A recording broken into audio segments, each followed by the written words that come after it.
వచ్చి వాళ్ళతో మాట్లాడి ఏంటి ప్రభుత్వం ఎలాంటి చర్యలు తీసుకోవాలనే దానిపై ఎలా స్పందిస్తున్నారు అనే విషయాన్ని వాళ్ళతో మాట్లాడి తెలుసుకుందాం.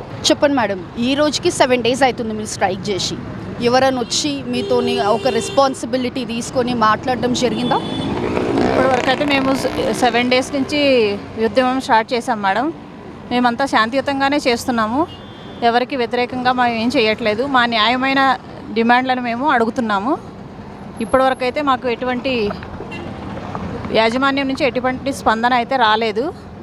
మా న్యాయమైన కోరికలను నెరవేర్చాలని ప్రభుత్వాన్ని, యాజమాన్యాన్ని మేము రిక్వెస్ట్ చేసుకుంటున్నాము.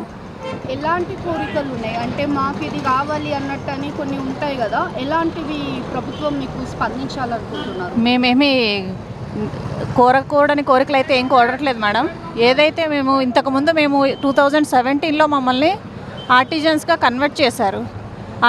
కన్వర్ట్ చేశారు అంటే మాకు ఒక పేరు పెట్టి ఆర్టిజన్స్ అని పెట్టారు. మేము అప్పటి నుంచి ఏదైతే ఎంప్లాయీస్కి రూల్స్ ఉంటాయో అవే రూల్స్ మాకు వర్తిస్తాయని మేము ఇప్పటివరకు అనుకున్నాము.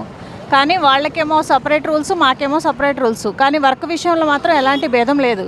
కాబట్టి మాకు వాళ్ళకి ఏదైతే రూల్స్ వర్తిస్తాయో మాకు అవే రూల్స్, ఏపీఎస్సీబీ రూల్స్ వర్తించాలని మేము కోరుకుంటున్నాము. సమాన పనికి సమాన వేతనం అని మేము అడుగుతున్నాము. కాబట్టి మా విద్యార్హతను బట్టి మమ్మల్ని ఇప్పుడున్న చేస్తున్న పోస్టులు ఏవైతే ఉన్నాయో అవే పోస్టుల్లో మమ్మల్ని పర్మనెంట్ చేయమని మేము రిక్వెస్ట్ చేసుకుంటున్నాము. కాబట్టి ప్రభుత్వం మా యొక్క న్యాయమైన డిమాండ్లను చూసి మమ్మల్ని వెంటనే పర్మనెంట్ చేయాలని మేము రిక్వెస్ట్ చేసుకుంటున్నాము. దయచేసి మా యొక్క బాధను అర్థం చేసుకుని మా ఉద్యమానికి ఒక స్పందన లభించాలని కోరుకుంటున్నాము.